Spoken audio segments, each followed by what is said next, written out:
you know, it really is such a big part of the judges' role to help spread the word about our competition. So I'd like to give you an overview of the process of the competition. The entries closed for this competition in mid-December last year, so just almost 6 months ago, and right away we had prelim rounds. As I said, there were 140 applicants, and that was the most that we've had so far. And for that round, there are 5 judges and from Australia and New Zealand.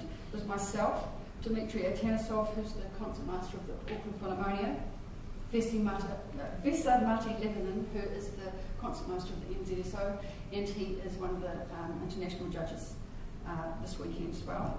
And then we have Gertz Richter, who is a violin professor at the Sydney Conservatorium of Music, and Wilma Smith, who of course was NZSO concertmaster, but is now the concertmaster of the Melbourne Symphony.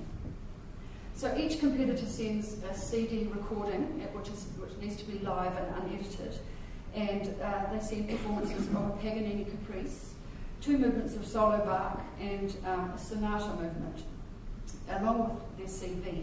And the 5 judges, we listen blind to these CDs. We don't know who we're listening to. And we have to, in the space of a few days, reduced from 140 down to 18, plus 6 alternates.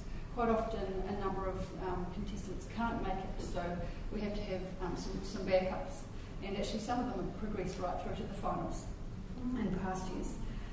So how do we get down to 18? Generally, this has happened in 2 rounds. The first round is primarily to try and cut back down to about half the number. And we listen to a few minutes of Bach and a few minutes of Paganini only. And it really is enough to give us an idea of the quality of the applicant. We're listening for intonation and tone, musicality and appropriate musical style. And of course, technical virtuosity in Paganini. And so, basically the way we did it, every 10 that we listened to, we had a vote to eliminate or not each candidate. And if 4 or more of the 5 voted to eliminate the candidate, then that person would be eliminated. And at the end of that round, as I said, we would generally have about half left. So at that point, we had 70 left. So for the second round, we listened to more Bach, more Paganini, and some of the sonata repertoire, so when they're playing with the pianist. And of course, this gives us more chance to hear all of the things we were listening for in the first round, and in particular, more about the musicianship of the candidates in terms of how they work with another musician on piano. So overall, we're considering the whole package of musicianship, technical ability, and the overall impact of the performance. So at this stage, we're not assessing stage presence, because we can't see them. But this helps us to be really objective. Some of the candidates we will know in this round, and so it's very helpful for us to really be able to be completely objective about what we're listening to. At this stage, we've scored every candidate. We decided to score them out of 30. So at the end of that round, once we've listened to all 70 that were left, we had scores for each one, and they were all collated, and we had our top rankings. And we would just discuss the rankings and make sure that each of the 5 judges were happy with how things had worked out. And so then those competitors are notified, and they have just over 5 months to practice and prepare for the semi-final that starts tomorrow. Another issue that pops up each year is sometimes the standard of the CD recording is not good enough for us to be able to assess the player. It's always very disappointing when this happens, and sometimes we have to eliminate somebody because we simply cannot tell enough information from the recording. So then the semi-final rounds that will be starting tomorrow. So as I mentioned, as you know, there are 18 left at this point, and we have the 7 international jurors. These contestants have all been flown, all expenses paid from wherever they live in the world, and they're hosted by families here, which, as we've been mentioning, is a very important part of the competition. They all arrived on Monday, so it's Friday. They've been here for 4 or 5 days, and they had a day to settle in before their rehearsal started. During this week, they've also been able to meet with Dick Panting, who is our resident luthier, so he can work on any of the violins if there are any issues with the violins. And he is also a real support for them somebody they can go to if they need some any sort of support really.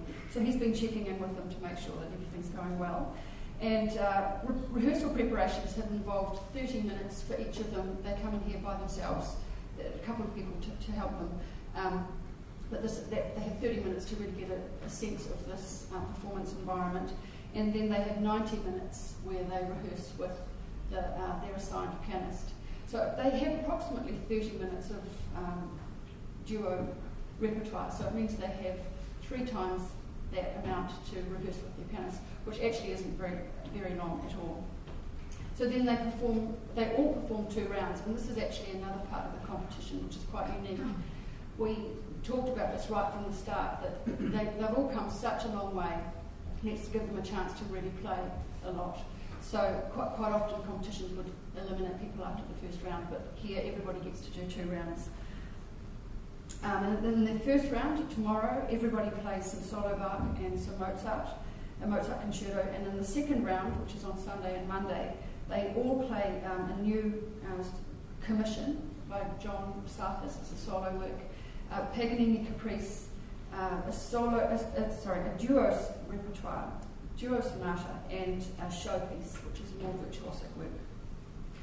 Then in terms of their backstage presentation, so that you know what's happening, we can see what's happening here, but what's happening behind the scenes.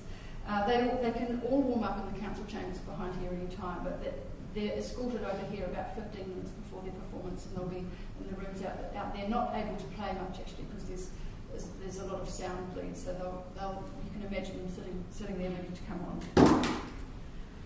So at the end of the Monday sessions, the judges will vote, and 6 candidates will progress to the next round. And this round is a chamber music round in Auckland, and that happens on Wednesday and Thursday next week. This round was actually added in 2005. One of the things that we found as judges, it was quite harsh to have to move from 18 down to 3. So this meant that there was an extra step. And of course it also gives us a chance to hear them in a completely different setting, playing with 2 other musicians. And as Dean was saying earlier on, it's such a vital skill to be able to play chamber music as well. So it's been a very valuable addition to this competition, and also quite unique to this competition. So each competitor plays 1 piano trio, and they choose from either the Beethoven Ghost Trio, the Dvorak Dunki, the Ravel Trio, or Schumann First Piano Trio. And they perform with Ashley Brown, who's the cellist in my trio, and Michael Hurston. So they have one, on the day of their performance, they have a 90-minute rehearsal. And so it's quite a full-on day for Michael and Ashley, because they have 3 rehearsals with 3 different people. But each piece is about 30 minutes, so again they have the rehearsal is about 3 times the length of the piece that they're going to play. And then at the end of Thursday night, the judges vote, and there are 3 finalists announced, and they go on to perform concerto on Saturday week. And in preparation for that, they have 1 hour meeting with the conductor to go through the repertoire, and then 90 minutes rehearsal with the orchestra. So just to talk very briefly about the repertoire, hopefully you all have program books, and in there you'll see the list of repertoire that the contestants have to choose from. And they can choose anything from the list for each round, and as long as they don't repeat any composers, so they have to think quite carefully about what they play and when. The repertoire list is designed very consciously in order for the judges to hear a wide range of musical styles, and to provide the judges with an overview of the competitors' skills and musicianship. So the choices that the contestants make actually does make a pretty critical difference, and it's really important that they pick pieces that really suit them and that will show them off well. In my subsequent sessions through this competition in the mornings while we're down here and before the rounds in Auckland, I'll touch much more detail of the repertoire and what the judges will be looking for and the challenges that each piece will be demanding of the competitors. So a little bit to do with what the judges are looking for. The judges will be looking for violinists that present with technical and musical maturity and who deliver a meaningful performance, really convincing stage presence and composure, and real personality and charisma on stage. So each of our winners is a real example of those wonderful traits. They're all very individual in their style though, so the judges are not just looking for one type of violinist, they're looking for somebody who can really deliver personal and unique and convincing performances. So I've been, as I mentioned before, I've been a judge on 4 panels, and I do know what it's like to try and assess the strengths and weaknesses and compare the various competitors. Clearly the calibre of all of these semi-finalists is very high, and in sorting them out, it's actually been very interesting to me to realise that really a lot of it comes down to personal taste of the judges. It may be interesting for you to know that the judges can be and most likely are going to have very different views about these competitors. I've been intrigued with each time that I've been involved with this fact, and of course there is no discussion between the judges about any of the competitors at any point. And also, as a judge, the first time that you get an inkling of what other judges are thinking is at the end of the semi-final rounds down here at Queenstown. So on Monday night will be the first time that the judges get a sense of where the other judges are voting. But of course, it's secret ballot as well, so you don't know who's judging, who's voting for who. It's all very intriguing. But this has really made it clear to me that it is very much about taste and our own personal likes and dislikes. Of course, this is one of the wonderful things about the music world, that no one plays the same. We don't want everybody to play the same. And so it's very much about finding your own voice and expressing it convincingly. And of course, in this competition, hopefully you'll be convincing the judges, but you might convince some of them and not others. That being said, our voting process requires that for any one candidate to progress beyond each stage, they need a majority of the votes of the judges. And I can say without hesitation that this process has worked extremely well and ultimately allows the most favoured players to float to the top very easily. And to the matter of the judges not discussing the competitors at all, due to this secret balloting, this really does contribute powerfully to the reputation that this competition has of being apolitical and unbiased. Really it means that no judge can wield any more influence than any other judge within the process, and each judge's vote holds exactly the same weight. So then, I'm nearing the end here. Just wanted to give you an overview of what the judges will be looking for, more specifically. So the performance very much does begin and end from the moment the contestant walks on stage until the moment they walk off stage. So how they present themselves, their manner, their energy, and even potentially what they wear will affect the overall impression of the performance. And ultimately, their performances need to be utterly engaging, both orally and visually. In general, the judges will also be considering the setup that each violinist has. They'll notice their posture, and they'll look to see whether the sort of setup they have is going to set them up well for their career, both physically and mentally. Of course, the setup of their instrument and so on will influence their stage presence, overall technique, and of course their performance. The various rounds will be testing different aspects of both the competitors' musicianship as well as aspects of their technique. And different styles of music present different technical and musical challenges. So the judges will be looking for players who display a really good grasp of all the various different skills. Proficient technique and musicianship really do go hand in hand for a successful performance. So one depends very much on the other for a unified and fluent performance. So in order to be able to play with true musicianship, a player needs to have the appropriate techniques to convey the music. So regarding these different techniques, they can be crudely broken down into left hand, so fingering with the violin, and right hand, the bowing techniques of each violinist. So all of these different technical aspects are incredibly integrated, of course, but the judges will be listening for intonation on the left hand, the hand stability and the balance. Also one's intonation really affects the tone that each violinist will be playing with. They'll be listening for facility of the left hand, how easily and smoothly, and the acrobatics of flying around the violin. And they will be listening to the shifting techniques, so when violinists are moving up or down in terms of that's actually a technical as well as a musical kind of trait.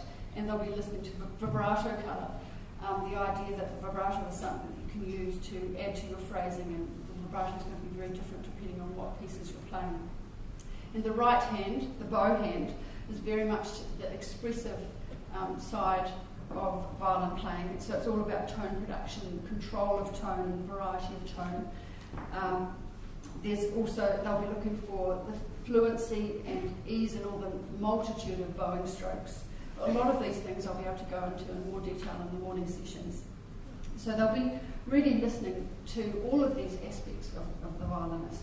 And on the musicianship front, as I said before, they'll be listening for real personality and an individual musical voice with each of these violinists.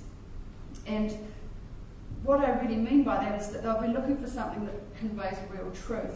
They don't want to see something gimmicky or overdone or underdone, for that fact. They really want to be hearing something that conveys real truth and integrity.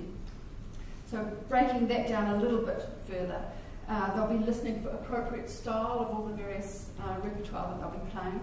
And what I mean by that, to hear how they interpret different styles. There's Baroque with the Bach that they're going to be playing, how that compares to Mozart from the classical era. There are lots of different stylistic differences there, through to Brahms, more romantic.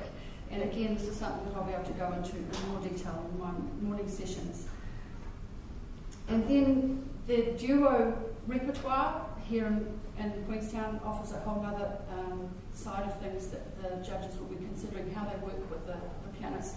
And of course the trio and the orchestral concerto is a whole other area that they'll be looking to see whether the contestant has taken into consideration the aspects that are involved with playing with other musicians and how their playing really integrates with them. So to round up the subsequent sessions of the Insider's Guide, as I said, I'll go into more detail of all these things that the competitors are going to face.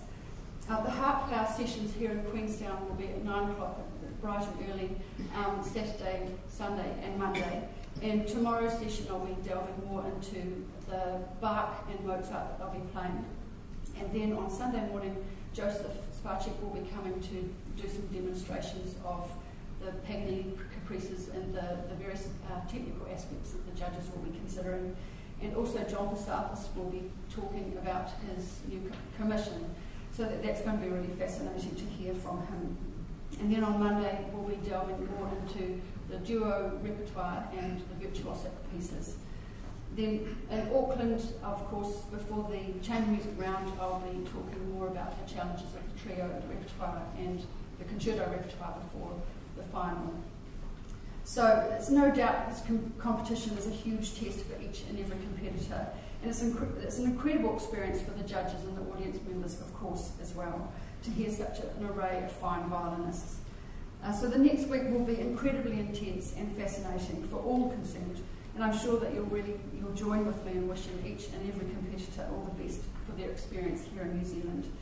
In a week's time, we'll have a 6th winner, but until then, enjoy this wonderful competition and all it has to offer. And again, all the best to the 18 semi-finalists. Thank you.